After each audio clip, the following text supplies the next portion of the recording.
Welcome, everybody, to the 47th discussion of our book club. The Fountains of Silence by Ruta Sepetys is the book for today. I had to learn how to pronounce her name. I'm so influenced by our Indian pronunciation.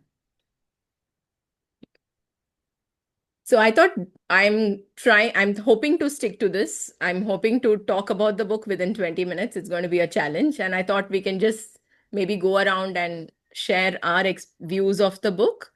After which, finally, we can share some quotes as always before we wrap up.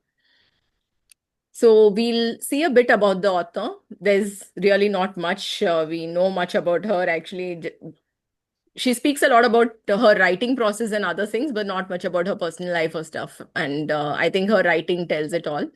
Uh, so we'll see, especially about the historical significance of the book and the literary and writing style, the kind of themes she explores, and yes.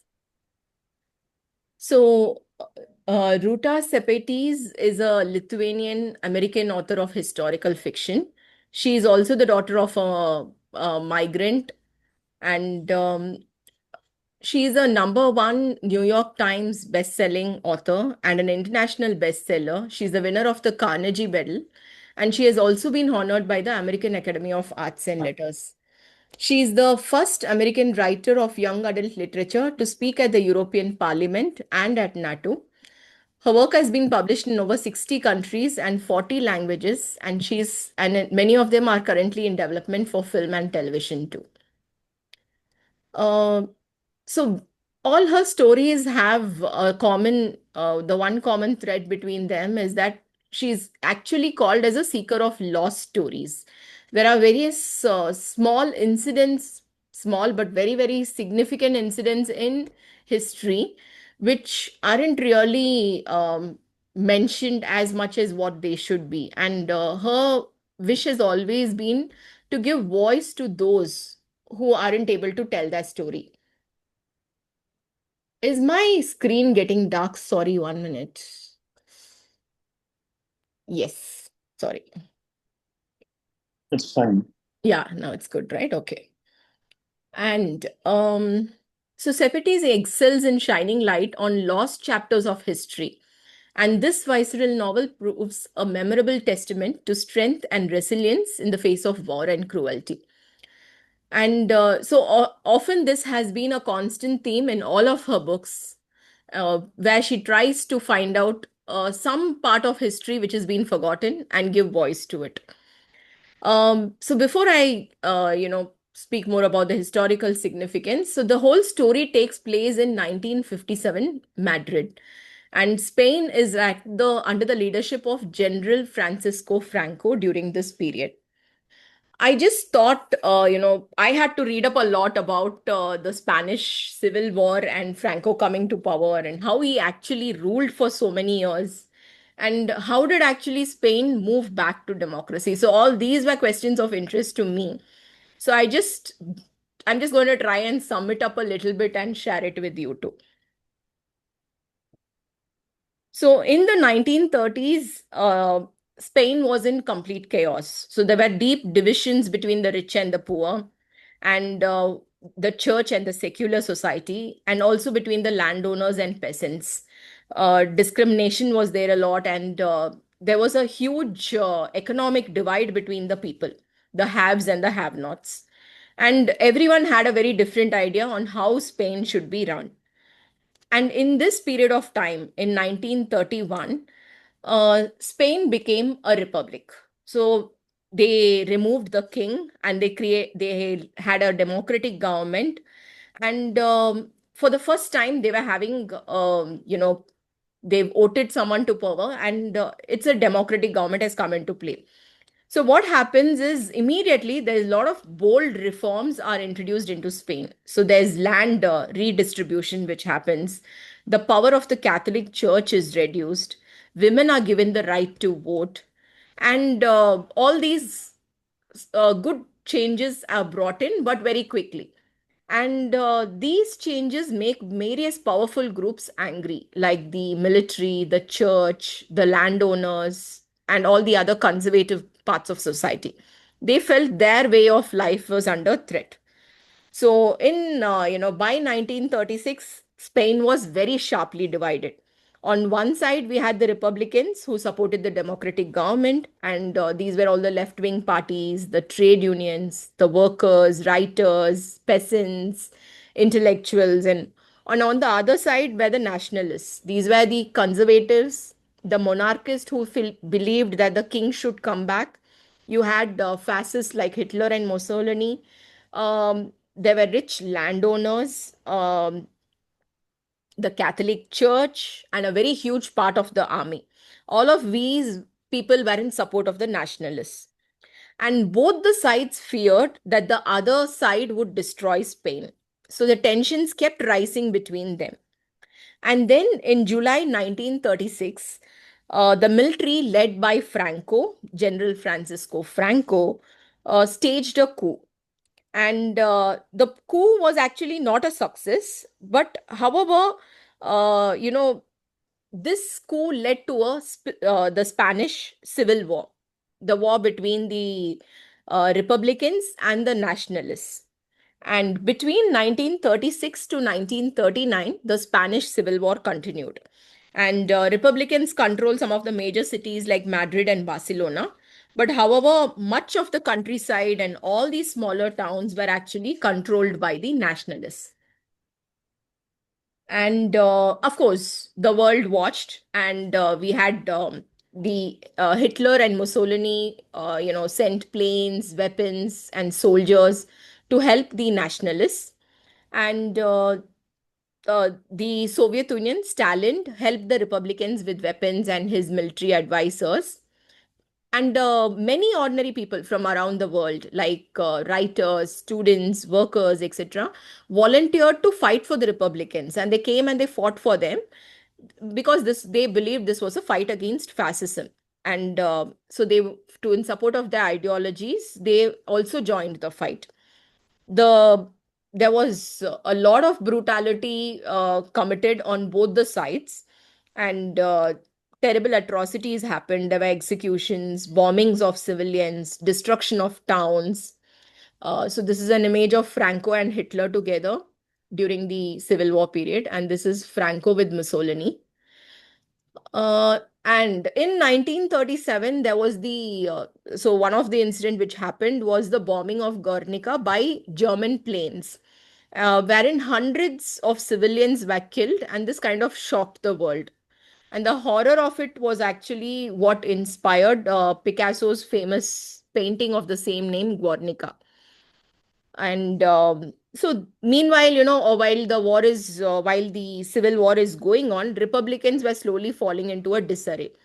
All the leftist groups started having, their own subgroups which were forming, and there was a fight between the subgroups also. This was weakening the cause. And on the other hand, the nationalists were very disciplined and they were completely united under Franco. So there was a strong support of Hitler and Mussolini too. And they had better weapons, better air power, etc. By the way, if I'm anywhere wrong or if there's anything you feel you want to add, please feel free to, you can feel free to just message, or you can feel free to uh, unmute yourself and share. It's okay. So Franco finally, by the late 1936, he declared himself as the supreme leader, and he, you know, yeah. So he was the supreme leader, and by 1939, what happened was that the Republicans had no more support. Soviet Union had left. Most of the international volunteers who had come to fight had also left. All the Republicans were exhausted, divided, and all that. And by March 1939, Madrid fell and the war was over.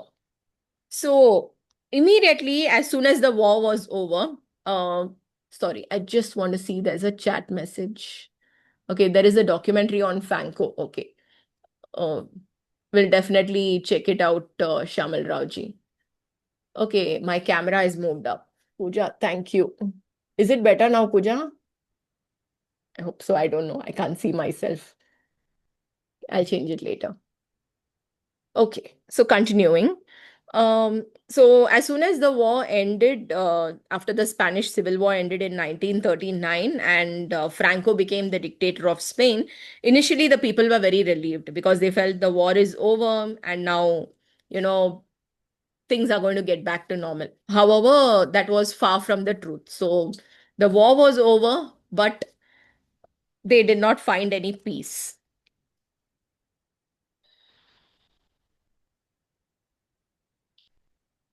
So Franco's regime started. So it was a complete Franco ruled with a total iron hand. So there was he nobody could speak against the government. You can't criticize the government. You could not trust anybody. Franco created a police state. There were spies everywhere. If you are suspected of being a Republican or a communist or even someone who just supported democracy, then it was sure that you would be arrested, tortured, and executed. And he encouraged people to report on their neighbors, family members, friends. Even one single wrong word could mean prison. And children were also told in school, they were taught in school to report and inform on their parents if they heard anything anti Spain from them. So after the Civil War, Franco started his regime of white terror.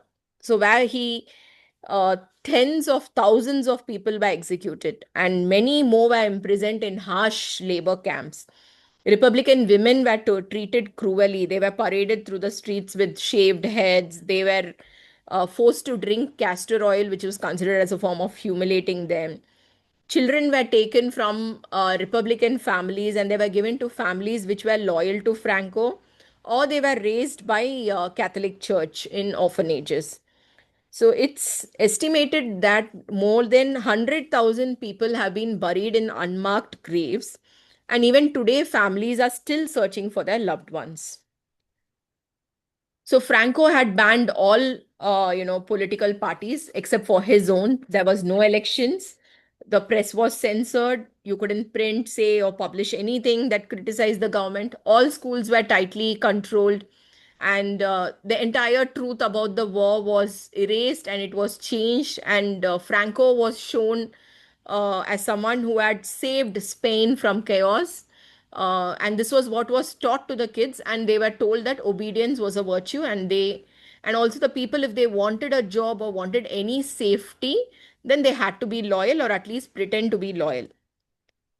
Another thing was Franco was a strong supporter of the Catholic Church, and the church and state worked hand in hand. Only Catholicism was allowed, all the other religions were banned. The church controlled marriage, education, and moral behavior. Divorce was illegal, sex education was banned, abortion and contraception were criminalized.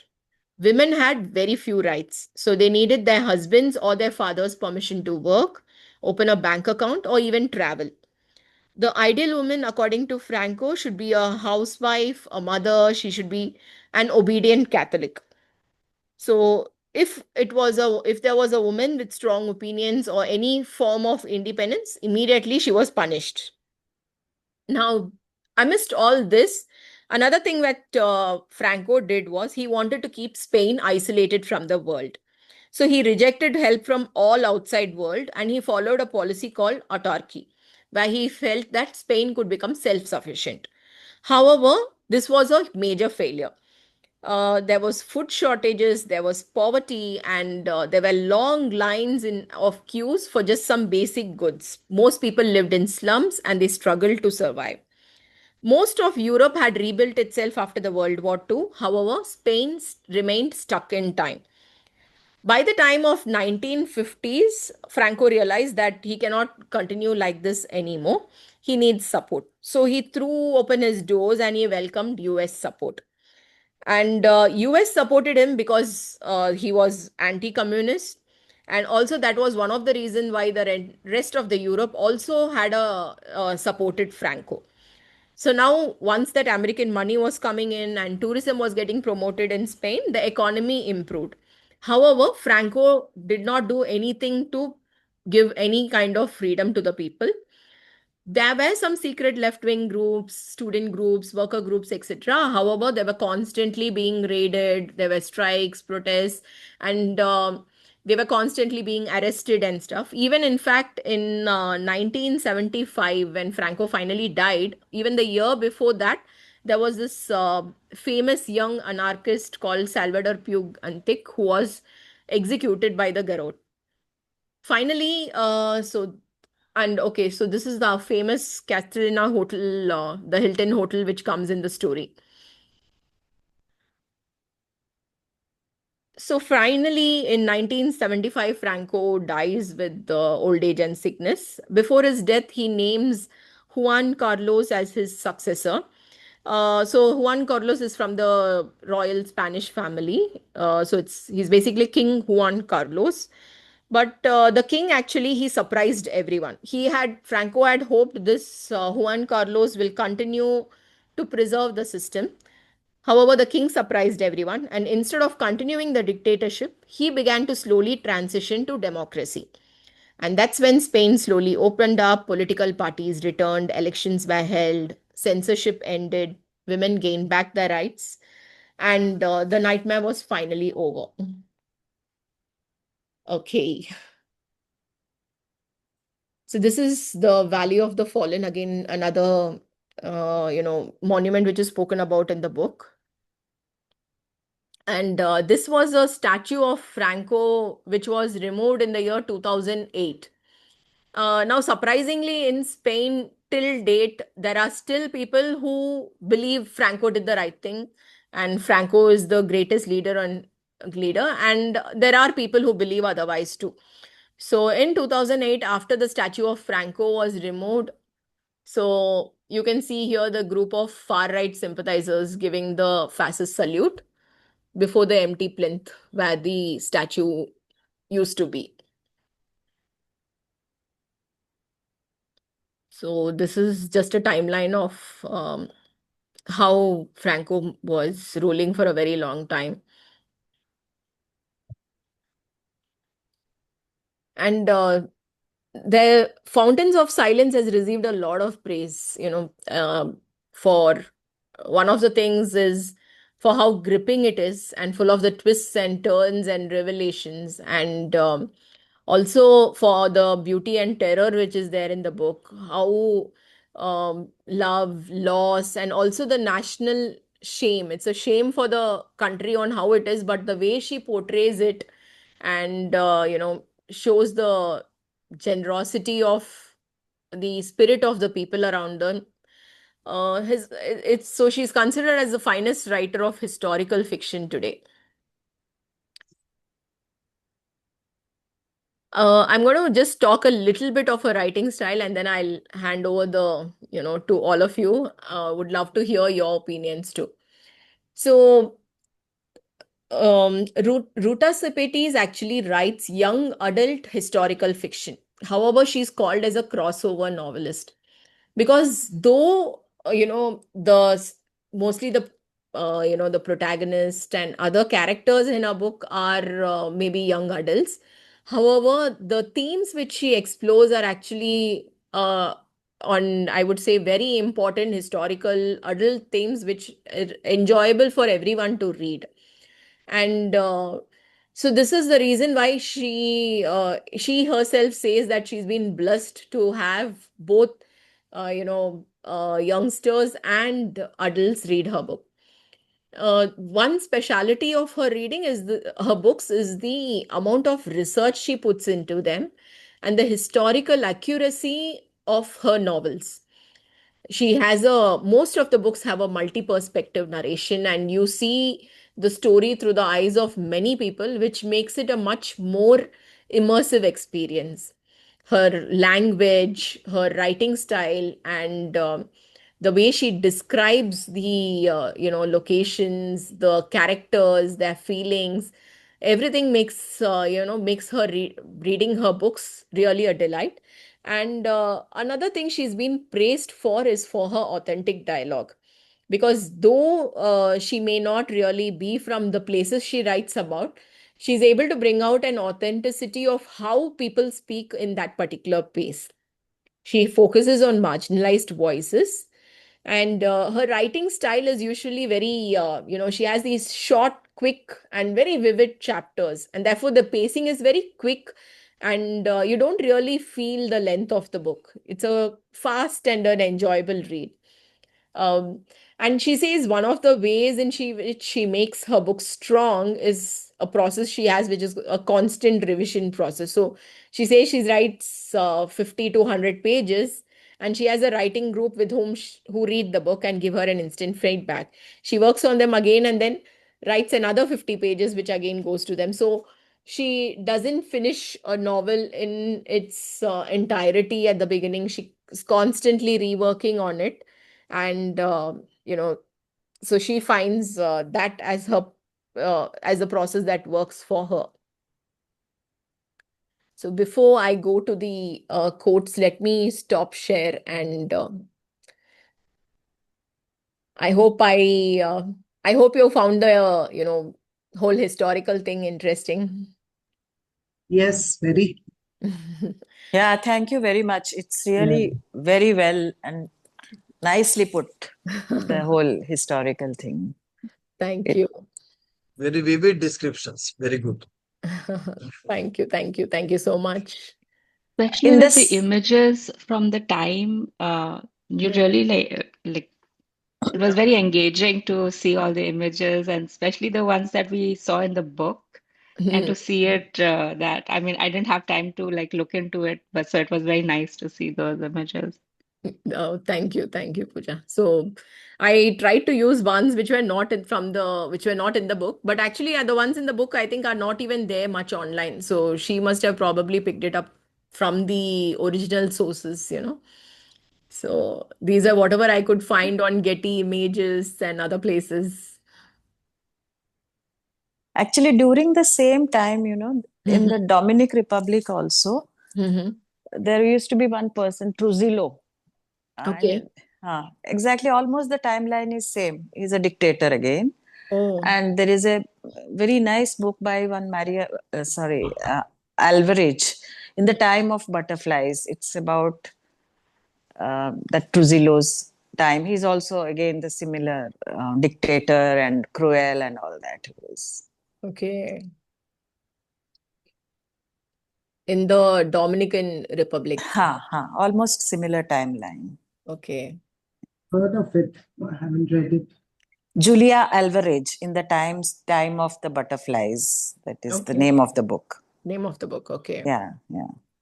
There are actually very like even Shamal ji mentioned, there's a lot of very, very interesting documentaries about this whole time period of Franco and um, the Spanish Civil War, and also about this the lost babies. That's another important Exactly. thing. Yeah. Exactly.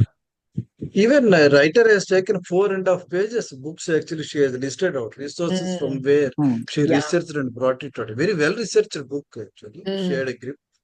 yeah. And particularly And her, yeah. what I felt was the book is, as you said already, it's a historical fiction. Mm, My feeling is it is comparatively easy to read a speculative fiction. But mm, reading historical fiction particularly is more demanding. That's what I felt. mm, When I read it all together, I was in a separate plane, mm. Correct. particularly facts, non-fiction, memoirs, and personal testimonies. These are writers' words, not mine. Mm, They are abundantly brought into the book. Each almost alternate chapter has a quote, yeah. as a Correct. fact, as a report, or a memoir, or whatever that is actually. That means juxtaposing these two, the personal story of those four protagonists and also this Mm, historical background, and bringing them and reading them together is not that easy as is the case of a normal fiction, mm. speculative fiction. That's what I felt. Correct. And she has also said it. She justified it. And afterward, last 3 4 pages, she brought out her intention very clearly. She says, "These are the shoulders that historical fiction sits upon." Those memoirs and other things she makes it. And the chapters are short, they're very well researched. That is another advantage. Mm, And while you read the book that contains historical correspondence and photographs, one feels connected to the real world history, the correct. characters and the Mm, story. The mm, lot of reality is brought in. You can't take it just as a fiction. I mm. felt so real. Mm. And it's rather I was there in the first hand. That's what I felt an experience if you speak of. And if you look at the history, as you said already, the dictatorship went for 36 years, and you have well narrated, and Mm. the freedom was very much curtailed. Correct. Catholicism was extremely enforced in the state. The Mm. babies were stolen. Mm. And somewhere she has written actually 300,000 children in Spain were possibly stolen from their Yeah. birth parents and Mm. transferred to or sold. And this began in 1939 and Mm. lasted into 1980. Just look at the fear. And the Mm. women were powerless, as you have well said. And there is a particular quote I was very much, as is the case with each chapter at the beginning. She says, Formicon Politico Social. Maybe it is an organization from the Franco side. Throughout her life, a woman's mission is to serve others. Mm. When God made the first man, he thought, it is not good for man to be alone, and he made the women to help him and keep him company and to be used as a mother. God's first idea was man. He thought about the women later as a necessary complement, that Compliment. is, as something useful. That was the concept of women in those days, actually. Mm. And now coming to after this historical background, let us come to the story actually. As I find there are four important characters, Anna, Daniel, Rafa, and Puri, who are present throughout and can be easily identified with. In a way, the title of the book also relates to them in a way. Instead of pursuing their dreams and hopes, they become silent. Fountains of silence, whatever you call. I can be wrong. Anna is a poor girl as she dreams of freedom and a better life. And parallelly, she shoulders family's financial responsibility, but keeps silent about her dreams and the status of her family with Daniel. Daniel, who happens is son of that oil baron, Mm. he is not interested in business, but hides his dream of becoming a photographer from his domineering parents, Mm. and who believe it merely is a hobby, and they want him to pursue the career in business. And then Rafa, Anna's brother, is a working man who works as a butcher and a grave digger. He admires bullfighters and supports his friend Fuga in his aspirations to become one, but keeps his interest concealed for fear of prosecution, as he said. And Puri, the final important character, works in an orphanage and he constantly searches for answers about the questionable nature of adoption that the orphanage facilitates. And she also remains silent whatever she uncovers. So this is how look at it. On one side you have history, dictatorship, Franco, and other things, and the other side justifying the title. We have four important characters. Definitely others are there. They play a secondary or a supportive role. I felt these four characters are important who justify the title that is a fountain of silence. That's what I felt. Mm. Thank you, ma'am. Thank you. Gracias, Senora, again. Okay.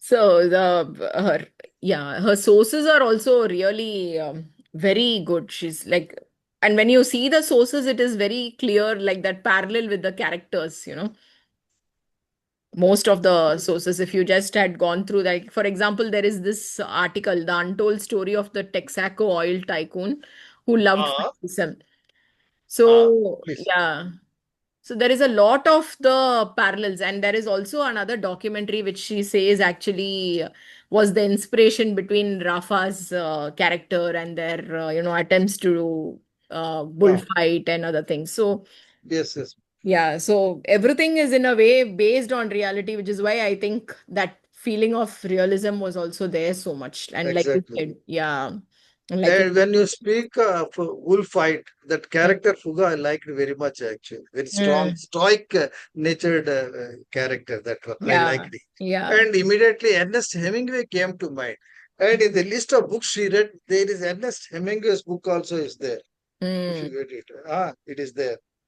okay, For whom the bell tolls by Ernest Hemingway is one of the resources she has considered. okay. Ah, Mm, right, right. For whom the bell tolls. Correct. exactly. That is what she has Mm, taken mm, as an input for writing this book. okay. Even little things like how the costumes are made, that also she, at the end, she Beautiful, mentioned beautiful. she has Yeah. researched That even that. The detailing that she puts in, it's amazing. Yeah. And that met that shows the kind of research, that she's Yeah, taken into it. Yeah. because that was just not necessary, right? Like Right. how Mm. detailed is the costume. Mm. It was a side story of a side story. Right. But actually, Tulika, despite that, it didn't feel boring No, or not at all. anything. Yeah. Not at all. It brings Yeah. so much authenticity to Mm. the, yeah. Correct. anyway, Correct. Spain is Seamlessly. identified with the bullfights, Rama. Yeah. Correct. So naturally, as an ancillary to it, the matador who wears this dress. So Mm. how it is made, and through Mm. Julia, that character, she works in Right. a Right. tailoring shop. It's Mm. okay. Mm. Supplements knowledge Yeah. about It Spain. supplements it. Yeah. So Correct. Maybe all it I'm doesn't saying go is, through the main line. Mm. all I'm saying is it was not necessary to do Yeah. that. But she took the trouble to do it. That makes Correct. it even more authentic. Yeah. Okay, That's why. okay. Yeah. Yes, yes. So, Bilal, as I think he's just mentioned, how are we going about the I mean, is it only one discussion per economic on part? Okay. So, Bilal, actually, what we do is we choose a book for every month and then we have a discussion. In fact, we just finished our, I have a presentation for the book and I just finished the presentation. And so right now, we are just having a discussion about the book, each person's opinion on the same for some time, and then we'll have our final quotes which we liked from the book and we finish it. But the initial presentation which we had and where we spoke about the historical significance of the book, about the author, the book, the writing style, I'm sorry, Bilal, you missed all that today. Next time surely. Ma'am, it's totally fine. I'm so happy to be the part of this group. I Yeah. think as somebody also earlier also somebody had written this that it was such a I should have come to know about this group far earlier. But I think it's all good. We are the part of this group, and I'll pick up the threads and see what is the via media of having these discussions and how you are approaching Sure. these themes. So accordingly, I'll try to fit in and get some benefits of these exercises that you are holding. Thank you so much. Thank you. Thank you. We are so glad you have joined us and yeah, great to have you. Welcome from our side, sir. Thank you so much, sir. Thank you so much. Yeah. Tulika, you were saying, yeah, No, I was through. okay. I think about the story. Mm-hmm. Actually, me and Tulika, we already had discussed why he never went back. I mean, why he waited for so long. That is something which Mm-hmm. was not very palatable. He That's just had a problem with the ending, like everything was ha. like just as everything was building up to a climax, she decides to move out. Daniel Ha. just leaves when everyone was in trouble. So I thought, as an author, that she took a sort of a shortcut instead of sorting all the problems, because Anna had been fired and Julia's daughter was unwell and Fuga is killed, Rafa is in jail. Everything is, she just, that is narrative wise, that was a bit of a thing. And then he never goes back for so many years. He's traveling the world. He should have, I mean, he needn't have met her, but he should have checked on her. We felt very Yeah, cheated. Very correct. Very correct. correct, correct. The flash forward was not that convincing. Correct. Mm, 1975, 76 one go, the jump actually that was not convincing. I mm. thought the story is over. Oh, I would have been very sad if Yeah, he would if have that ended was true, no, I yeah. should have continued it. Why she waited? But 18th years he was doing all these things. He has to wait that long actually. Yeah. Anyway, we don't know But what is it. it doesn't Mm, take away from the book. But yeah, that was a Uh, complaint. I mm. mean, I Yeah, think but she just kind of wanted to neatly like checkout time. It's checkout time. Hotel management ka ho gaya. Bas now you just leave. You just Mm, clear off that way. I mm. mean, the gap was kind of Yeah, very jarring. ha Hmm. ha. Very maybe jarring. indirectly she was but trying I to had a communicate that the slightly love between, please Okay. go ahead. Sarit has Haji, a Haji. different opinion. Okay. yeah, I had a slightly different take on that. you know, I didn't realize until that, the story picked up after the gap shows this guy to be just a kid of 19 years, when it was last let Started. out. Mm. And if you see the last conversation with Anna when he left off, right? She says, you are causing more trouble to me by coming near me, coming to me, right? Something like that. Yes. So if you just look at a 19-year-old kid, and he can, that the effects are all there before him to see. Anna has been fired. There is a number of troubles in their family. Julia's kid is, so sick, and so on. This guy then, he's a kid of 19 years, and probably he thought that it is best that I keep away from this family rather than giving them more trouble. Hmm. He is completely unable to do anything about it, right? He just has to follow his parents out of the country. So that's what I thought. Maybe it connects together. What I would have liked is, to see Rafa in the second phase. After that 18-year Oh. gap, how he has changed. Given that his close friend and very close friend, was killed in that fashion, and how did the jail time and all that change him? Because the first time he made an appearance, with Daniel, it was like a very ebullient and very very cheerful lad. Hmm. And how this experience changed him is something that I would have liked to see. I'm sure some part of that personality would have been preserved even after 18 years, even after all the things that happened. But yeah, overall, I thought that Yes. the later story connected well with the earlier one. Hmm. The only thing I felt was that maybe, why he never went back all those years and everything was because whatever he does, even if he goes back, he will never be able to bring her out because women were not allowed to travel. They couldn't travel even within the country. So forget about leaving Spain and going out of Spain was an impossibility for her. I had a feeling that maybe that was the reason because even if he goes there, what can he do? He could see that she's fine.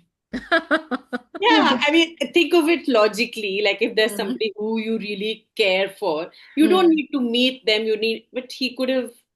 I Yeah. mean, I would have liked to see, is everything okay? no, I Yeah. think No, Anna he actually, was ready. Sorry, go ahead. no problem. I think Anna sort of almost made him promise that he would stay away from her. That was the main reason. Okay, and also the parents, like Mr. Sharad said, the parents were very dominating, and they controlled his life, and they took that decision that he had to go back and manage the father's business. So that was the reason actually why he left, and he decided not to come back. So he didn't manage the business. He went on to become He a went on. journalist. Yes, but Yeah. initially the father, his parents tell him that he has to go back to the Yeah, US yeah. No, and that's manage that oil granted. business. Yeah. And he was a kid, that I Yeah. get. But Yes. the Hmm. gap was too long, I felt like I 18. mean, here is a person who was ready to enroll himself into Madrid University and all that, and he goes away, and then he doesn't come back till 75. As Sulika says, he was free to enter and exit from that country, so he could have just gone there and found out what she's doing, how she is, and all that. Like she was keeping One track of him. surprising thing is Suchi, why he didn't even ask his friends who were still in Exactly. Spain And Yeah. to go see what happened. she was keeping track of him by following the National Geographic and all that. But he didn't do it. See, there Hmm. are other novels also where we Many. have similar scenarios. Actually, what happens is the character moves on until there is a trigger, something which makes him or her want to go back to the roots and connect with the people he has left behind. I remember even in this book, The Kite Runner, it's a similar Yeah. scenario. He Huh, goes huh, off to US, and what is the trigger? He realizes that that servant boy's son must Yeah, have right. grown up, and he feels that guilt, and he huh, goes back. So there has to be some kind of a trigger. So here it was yeah. the That promise is. that he made to Hannah, Sister. Yeah. and that's why he decided to move on and not think of her and not retrace his steps back to Spain. I mean, this is what I think. May I also add a few things that Please do, Meenal. Yeah. yes, see, I love historical fictions simply for the reason that, it's you take a history book and you try to read about the life of these dictators and what really happened. It doesn't engage you as much as these historical fictions do. So that's why I find historical fiction very fascinating.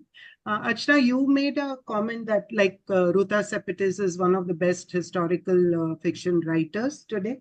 But I would just like to add 2 or 3 other writers that I have read and I'm extremely fond of their style of writing and who Please do. really left a mark on me. And one is, Hilary Mantel is one, and you have recommended that Wolf Hall. Yeah. I have read that book and it's extremely fascinating because you get insight into the Tudor life, King Henry VIII and Thomas Cromwell, and superbly she has described everything, Anne Boleyn's entry into his life and the court scenes and all. It's very, very well written.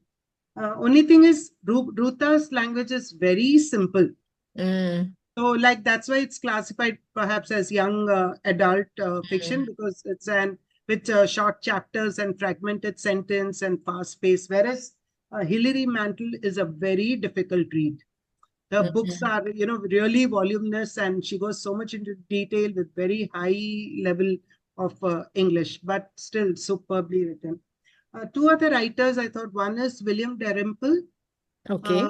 He writes a lot about India's history and very, very well depicted in all his books. That the City of Jinns, where he traces the history of Delhi. Then he has written the White Mughal, the Last Mughal, that is, the Mughal rule in India, about Bahadur Shah, Zafar, and all that. Very good account and very interesting anecdotes and all that he has narrated. So sometime maybe we could read one of William Dalrymple's books or Hilary Mantel if others are open to that. Yes. And then among Indian historical fiction writers, I like Amitav Ghosh. Okay. He has a trilogy he has written, which is Sea of Poppies and all that. Sea of Poppies. Yeah. The River of Smoke. Yeah, that's the Ibis trilogy. And in that, he gives a wonderful account of the opium trade. Opium war. Yeah. Yes, the opium wars that happened between China, UK, and how India is also dragged into it. Then how Hong Kong is, made annexed into China, and all those things in that. So maybe someday we could even look at Amitav Ghosh's. So all these are historical fictions that I have read and really fascinated by. And as far as this book is concerned, 2-3 things I like. See, first is her intention to show the contrast, like Daniel's photography. It exposes that stark contrast between that glamorous facade of Spain for tourists as Americans who come and visit, okay, and the harsh realities that the people are actually facing. So that contrast she has established, and that I thought was well brought out, because this whole silence, which is so oppressive, they want to voice out, they want to say what is going on, but they are unable to say because of that fear, okay, of that dictatorship. So the way she has given a chilling account of this Spain's fascist regime is what I thought. I also like the way she has explored this whole concept of silence, that pervades the entire narrative. So silence, it's not just the absence of sound, but she's using it as a metaphor for all the oppressive forces, that stifle that expression, that freedom of speech, their creativity, their individuality. So that I thought she has brought out very well. And in the end, the question that she asks, I don't know whether it's a question or a statement, I don't recall, but something about it is the truth that will set you free. She ends it up with that message. And the question that she asks is like, when truth is discovered, is it better to keep it hidden, or is it better to release it into the open, regardless of the consequence that you face. So that was a question I think she's left the readers to ponder, and for which I think the answer she's trying to imply is that yes, you should uncover the truth in the end for the whole world to know. So basically, this was my takeaway from, and of course, I was really horrified and shocked by the child kidnapping and the abduction that takes place and all that. I first thought that it was just fiction until I watched the documentary and I read up a bit about Franco's regime, and I realized that it actually happened. So all these things that she has mentioned in the novel have actually happened. So in that sense, it's not really fiction. Maybe the characters are fictionalized, but everything else is actually as it happened in history. So I found it really very, very haunting and very poignant. I guess that's all I want to say.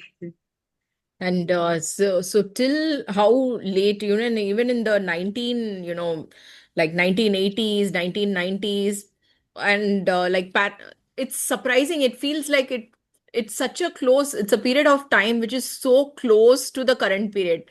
And that kind of made me feel a kind of shudder that in in Spain, where we think it's Yeah, such a important place and such a yeah. So if you look at place the of freedom history and timeline, the yeah. 1990s is very recent.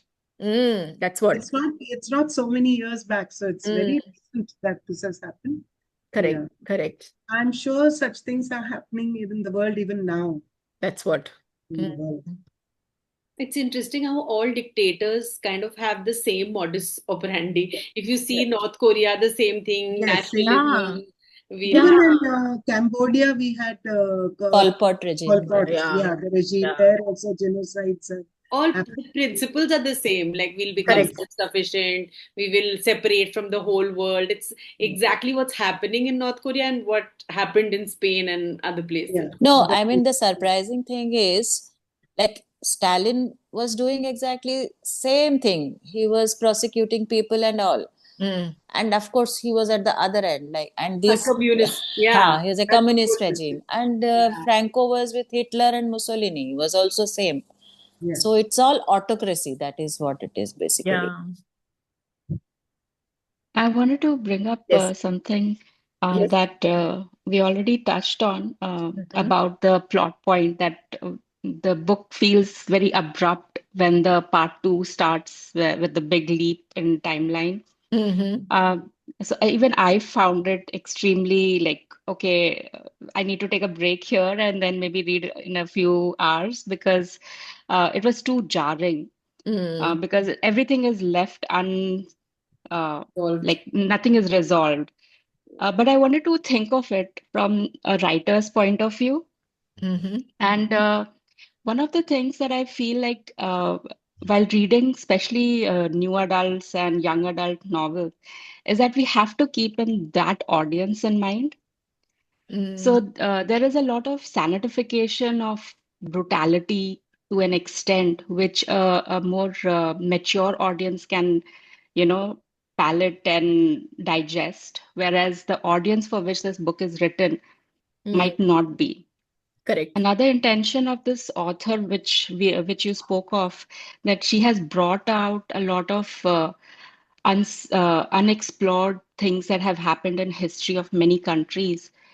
Through her books, she has brought it to the audiences. Mm. So she has to do that in a palatable way to Mm. introduce it, Mm. uh, and only then will it have a larger reach.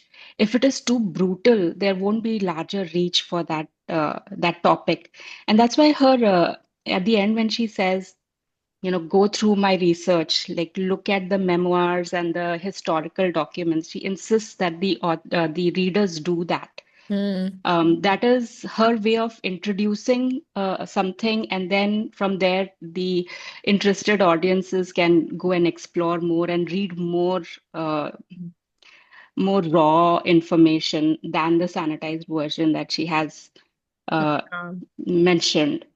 Correct. And one of the things that American historical historical fiction authors get criticized a lot about is the American savior complexes in their novels, where then American comes into the picture and saves everybody.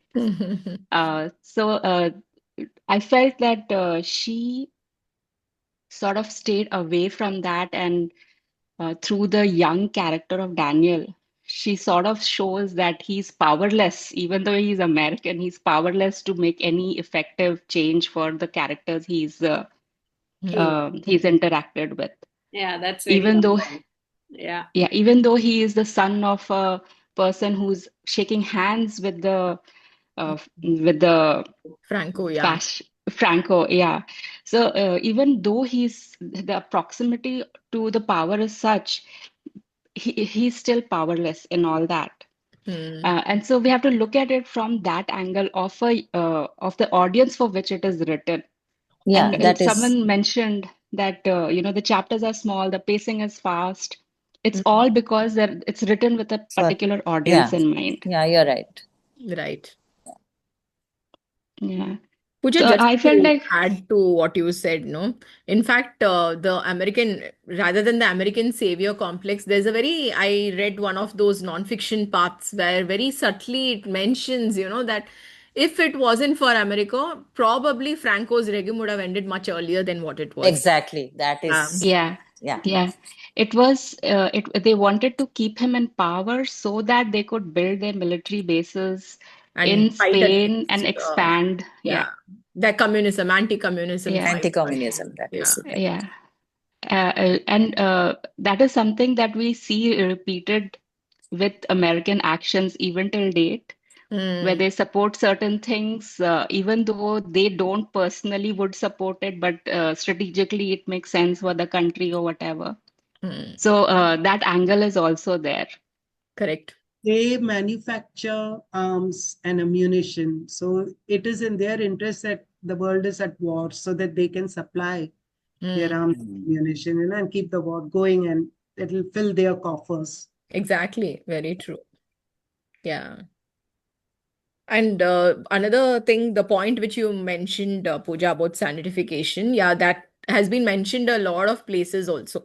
So, in fact, if in the book we see grave diggers, but there's nothing explicitly, mentioned about the Yes, any descriptions or any explicit scenes. Nothing is there. There's nothing gory and all yes, that, and that like you said, it makes it maybe, more palatable to a much wider audience, because something very gory and all those things would, of course, immediately a lot of people would be cut off from, right. doing it. Yeah. So, And my observation has been that for novels that have a larger reach, mm, are novels who are palatable to people who don't not necessarily have this appetite for gory read. Like even I cannot take a lot of brutality in books. yeah, I know. So You will be surprised, because I'm a teacher in a school. You'll Mm. really be surprised to know that the youth of today, they love gore. Yeah, it's They because of lap those it up. video games. Yes, Yeah, yes, they lap it yeah. up. Mm. yeah, But you know but what, that is Meenal, there also there is a huge divide in that. I realized it. Like, for instance, my younger brother, he's not a kid, he's 35, but my younger brother and my son who's 19. So both of them can't take even a bit of gore or bit of violence. Both of them just can't bear it. They can't bear an actor hitting a heroine, or someone slapping a kid, or something like this, which is shown in a movie also. They just can't take it. They can't see someone shooting, they can't see someone fighting. So what happens is, it's fascinating when we go to the theater together. I will just turn and see what these people will be doing at any point of time, whether there even a slight show of any violence. I'll turn and see both of them will be on their phone. They'll be scrolling through Instagram. So they just can't bear to even look up at, the movie screen. So it's very, so no, I guess not everyone. So Meenal, over there also, I think there's a huge divide of audience who actually, yeah. But like what you say, there's maybe a more um, At I, least, I don't know, maybe as a teacher, yeah, you might tell us more. Does it, like, there is a difference between watching something and then and reading. reading it? Mm, Because reading is, you are reading it as well as processing it, imagining it, mm, in your own head. There is a lot of, there more things happening than just seeing something on the screen. So I don't know if that makes a difference. I mean, you as One a of the teacher might one of have, the one of the texts we are studying at school is a graphic novel called Mouse by Art Spiegelman. mm, Mhm, And so that is the depiction of the Nazi Hitler's Holocaust. mm, And mhm, it's the story of a survivor, a Holocaust survivor, and his son draws him out because he has post-traumatic stress disorder and he retreats into his shell. And his son slowly draws him out and gets him to speak about the atrocities that were committed there. mm, See, when I first read the novel, I was extremely disturbed. And I thought when we would discuss this in class, even students would be disturbed. But not a mhm. single one expressed that emotion of feeling disturbed. Some of I them said think. enjoyed reading that. You know what I mean? I think it also has to do with life experiences and what they have been exposed to.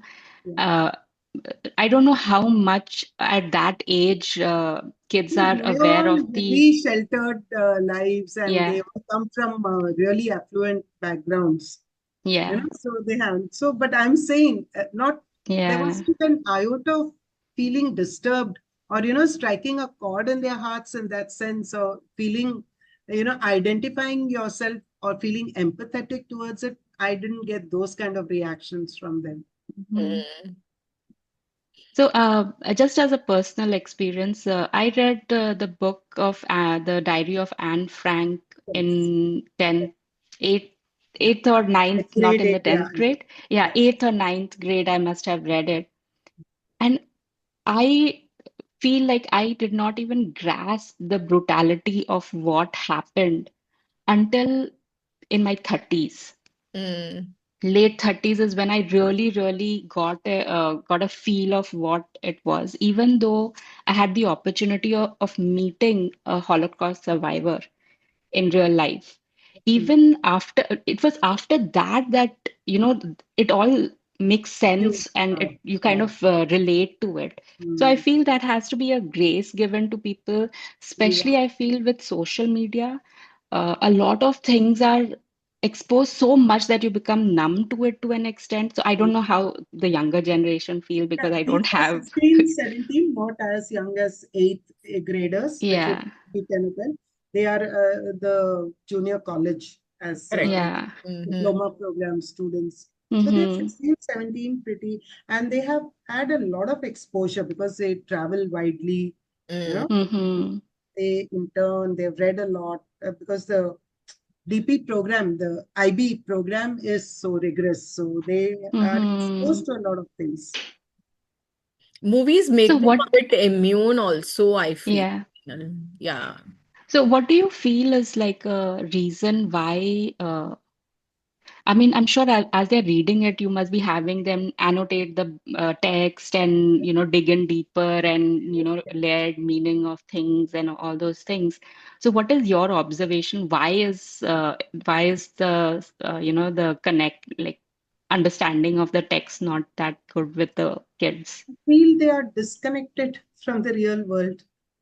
That could be one of the Mm-hmm. because they're so sheltered and they've grown up in the lap of luxury. Mm, So they find it Mm-hmm. very difficult to relate to this kind of a life or an existence. Mm-hmm. Mm-hmm. true. Very Well, interesting. Yeah. I feel over here, what I observe, I mean, I don't have any personal this with kids of that age, but I feel over here there is a very different atmosphere. I don't know, it maybe politically it's very different in US these days, so it could be that, but there is this whole revival of emphasizing the struggles of Holocaust, what happened and the survivors and everything. Or Mm, maybe I'm just in that world too much, so I kind of get. Get more news on that. Yeah, there are museums there and some of the concentration camps, for instance, at Auschwitz and all, the very first electric chair that they use, the gas Mm-hmm. tube. I think everything has been preserved. They are intact. Right. So if you go there, at least then the reality really hits you, probably, no, than just reading it in a book. Hmm. But I feel I sorry. yeah, I also find this very interesting when it comes to this, the modern generation which is there, and I think there is no doubt in saying that they are actually disconnected from the day-to-day realities that are there. And one of the important reasons for that is this technological ecosystem which has got created, and thereby how people have started spending more of their time online rather than, involving with the actual real world, situation.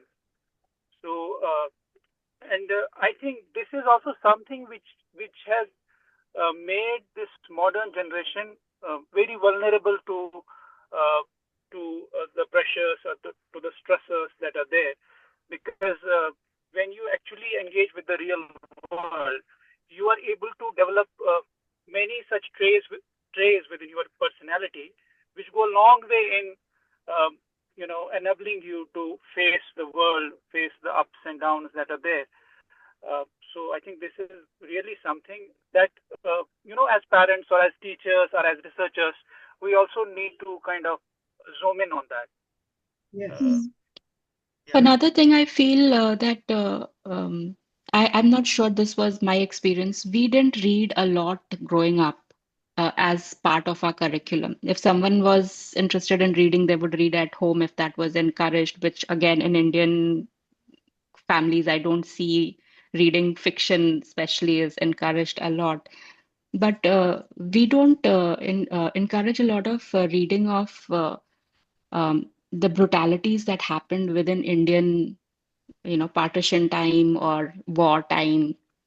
We don't have a lot of texts that are written in this fashion for a younger audience. It's always written for a maturer audience, or with a lot of things. So this is another thing I feel, that authors whose books go far and wide, they the language and everything is so reduced and condensed in such a way that younger audience can be introduced to it, which I feel does not happen a lot with the Indian authors who write on Indian history. um, they are very good writers with very rich books and heartbreaking stories and all those things, but not written with the younger audience in mind the way this book was written. So a lot of things you kind of get introduced to and everything. So I feel like that is also not there, and I don't know how many parents would encourage kids reading fiction. I don't know if that has changed now. It's Yeah. changed a lot. We will do anything to make our kids read. Anything. No, but this I Yeah. For agree. me, connecting with past is not easy, whatever it may be Yeah, the effort. correct. When particularly the present is so overpowering, so diversionary, Mm. connecting with past, actually, I find it is taxing and difficult. When we are not able to connect past our own past, then if you speak of another country, another, maybe howsoever tragic it was. I also read some books on Holocaust, like this Night. That is a book. It was a very good book I read. Elie Wiesel's And Night. exactly. And then that boy in striped Striped pajamas, that pajama. movie I Yeah. saw. That's a good The one. Mm. Tattooist of Auschwitz, that I read. Yeah, even Man's I've Search for read about Meaning, it. wonderful by Viktor Yeah. Frankl. So Mm. we have read some books, but that doesn't mean you read, you relook at yourself to that period or to that country or whatever that is. Subsequently, it gets evaporated. We come again into the present. We read other books and we don't return because connecting with past is not easy. It requires a special sacrifice and special endeavor on one's part, and you have to be persistently connecting with it. Then only you can retain a feeling of that. That is my feeling. And that is not easy because the present is so diversionary, you just cannot remain in the past. That's True. what I feel, man. I feel books leave a True. lasting impression. The Mm. books that I read, Ah, I'm unable to forget. I'm unable to erase. They're constantly there at the back of my mind. You know, Mm. that agreed, atrocity people have agreed. suffered. I read. Mm. I read Robert Ludlum's books actually. I was so impressed actually. There he has spoken of ghettos, these Yes, gas chambers and other things. I still remember them. yes. It's not that they're taken out, but to remain connected every time with that is, I find difficult. Also, Meenal, I'm not sure, but I think something kind of gets lost when a text is read as a Yeah, part of school and when curriculum. it's read as a part of fun. Because the same mouse which you say is there at home, and both my kids absolutely love it. We've had so many My discussions kids about also it. love Yeah, it. yeah, But but it is it more like a wasn't a school novel text rather for them. than, a real story of realism. It's more appreciated as a novel. Mm-hmm. Okay. So, like my son, because his father is very miserly, right? So my son would draw, parallels with some members in my family, and we used to keep. So I felt like they had connected a lot to the book, but they read it for fun. They didn't read it as a part of the school. Yes. But so many books, like for example, Never Let Me Go was a part of his school book. I Yes. loved it. He Even I I hated loved love it it. too. I Yeah. loved that book. Yeah. even I I love really loved it. He never enjoyed it. He had to be like forced to read it and just finish it for the sake of finishing it. And I was very surprised why he didn't like it. And somehow I feel that maybe once it gets recommended as a, mandatory text for school, then immediately the charm of it somewhere goes away for them or what, I don't know. It's not Not like sure. everyone has different tastes. We are Yeah, reading so many books, and not everyone likes every book that we yeah, read. that's also there. There are always a few who prefer one over the other. True. Also, But Pooja, just to add to one more thing, what you said about historical fiction by Indian authors, like you said, there's a lot for adults. But recently, something which I've realized is a lot of historical fiction is being written for very young kids. I'm telling like kids up to the age of maybe 10 or 12 or maybe even 15 or something like that. So that age is still covered. But the age which, Young like adult, yeah, 18 the to young adult 19. age. I like what you said, maybe there is a gap over there, probably. Yeah, Mm. because when I Kushwan Singh think which has book, written what short Pooja, stories. sorry, sorry, go ahead, Pooja. No, no, no. I'm just saying Kushwan Singh has written short stories which, young adults, children, or teenagers can relate to, can read. Yeah, When I think of which books to recommend to my children, they are so gory. Like so mm. many of them. What the Body Remembers, Tamas. There are so many, but I have to think whether Yeah, I'd much rather wait for them to grow up a little bit correct, before correct. they can absorb the whole thing. Yeah, yeah. So with Kushwan Singh, not like you can't just recommend anything. You should have read it and you're very sure that they can Hmm. read it, and which That. afterwards you can give it to them. So that way, yeah, it is true. There are books by Gulzar also, but that is so. Again, I'm not sure young adults they have to connect with it somehow. That is a very tricky thing. It's a Mm. different age, so if it's very true to the age, then the children will not be able to connect with it at all because Mm. things have changed in these 70 years. Things have India is so vastly different. Mm. So that is, yeah, that's a tricky bit. Although I'm not sure, I like the idea of sanitization, but yeah, perhaps it is necessary. Yeah, because it's like watering it down. But yeah, it is necessary. Otherwise, better than to read a watered down version than to not read it at all. So Correct, yeah, correct. that is there. Uh, anything else anyone would like to add? Shall I just share the quotes? I had a few of them. Yes, please. Yeah.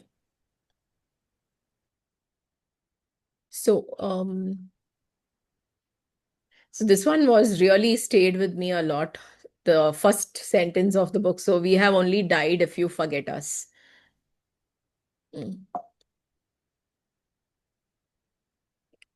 There is a tension that exists between history and memory, Senor.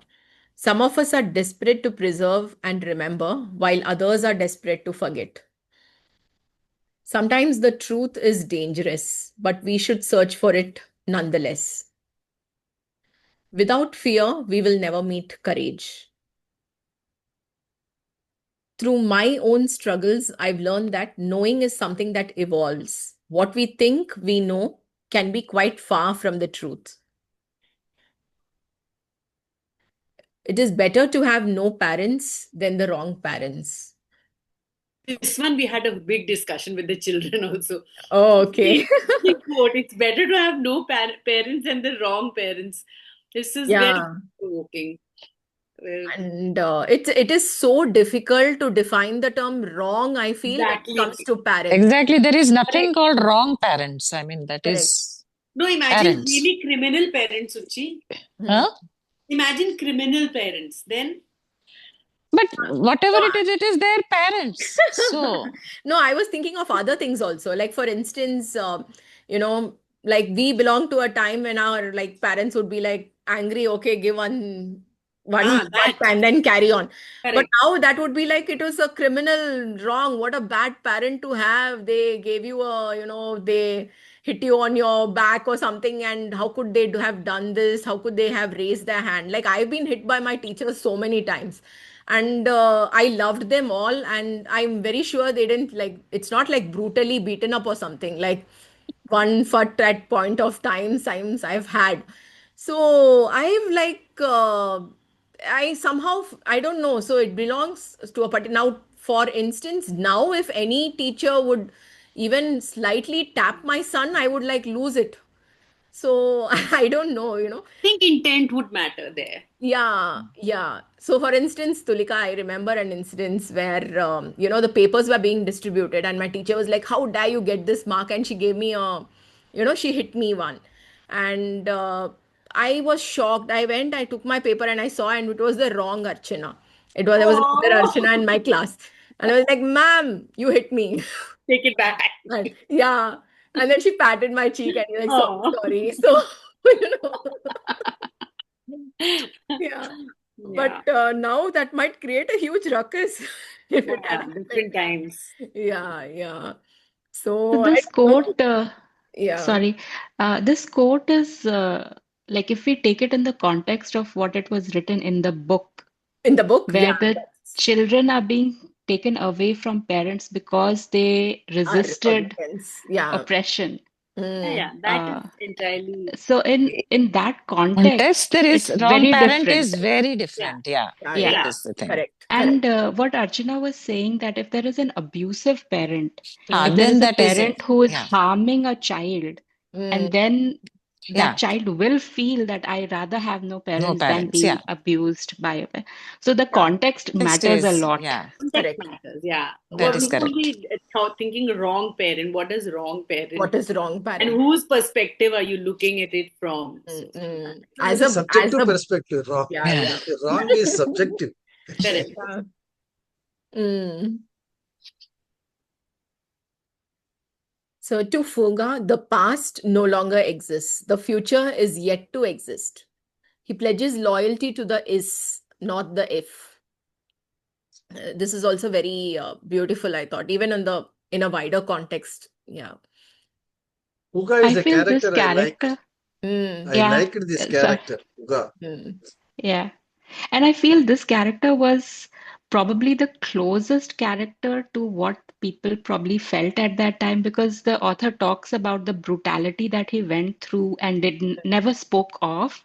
The mm, author keeps hinting at that at various point, like he's seen so much, he's so angry in the heart and everything. mm, And that is something I feel is a theme of people who like you read all the history of brutality that have happened all over the world. There's this theme that people who've seen the worst, mm, they have a quiet strength that Fuga shows in this book as well.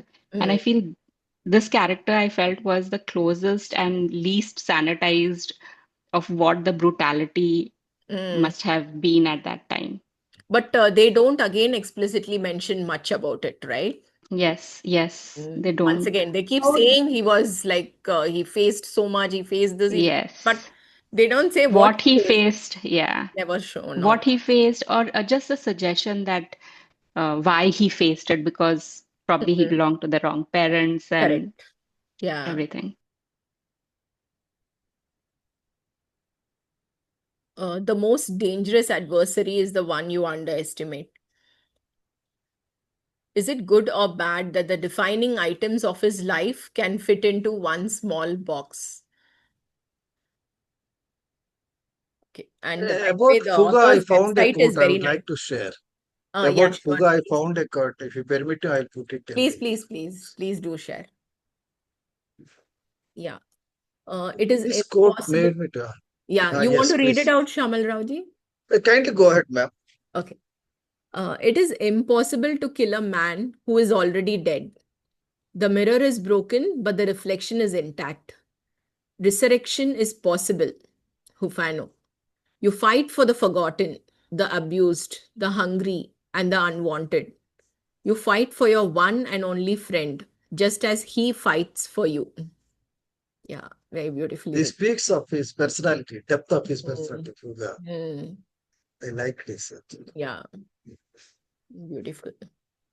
The author's website also has a lot of resources, which I think mostly, yeah, all the links to those documentaries and other things like that. Yeah. So I'll stop share with this. Any other quotes or anything also, please feel free to share. There was one quote on friendship. Mm-hmm. I'll put it.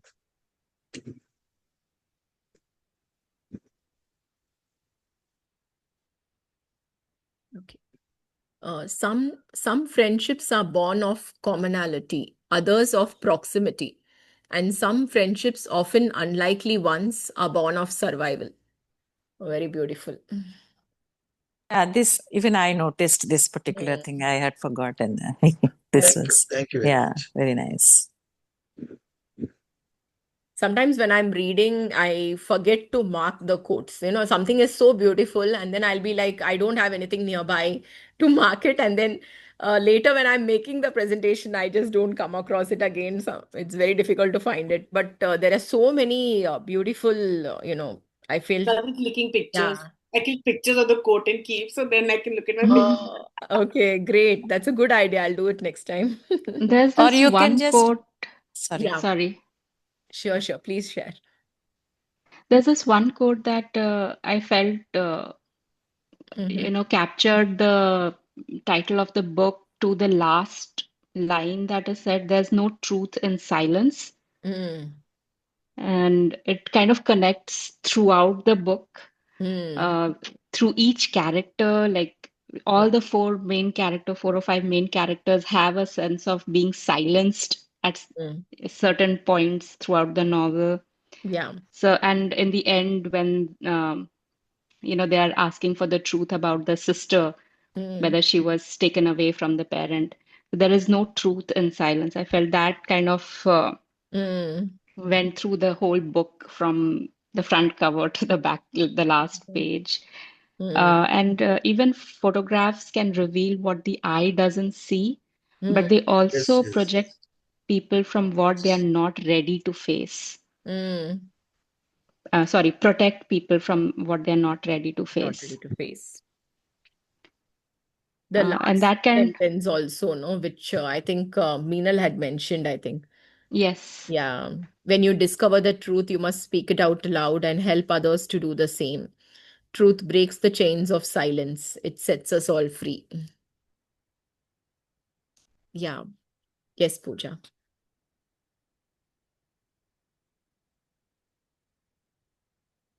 The next book. Pooja, was there any other quote you wanted to share? No, I just had these two. Okay. Thank you. Yes, so we must decide the next book. Actually, Try again. I have seen. I think the three body problem, And I got some votes on email also. So, but still the three body problem leads by one vote when compared to the fall of giants.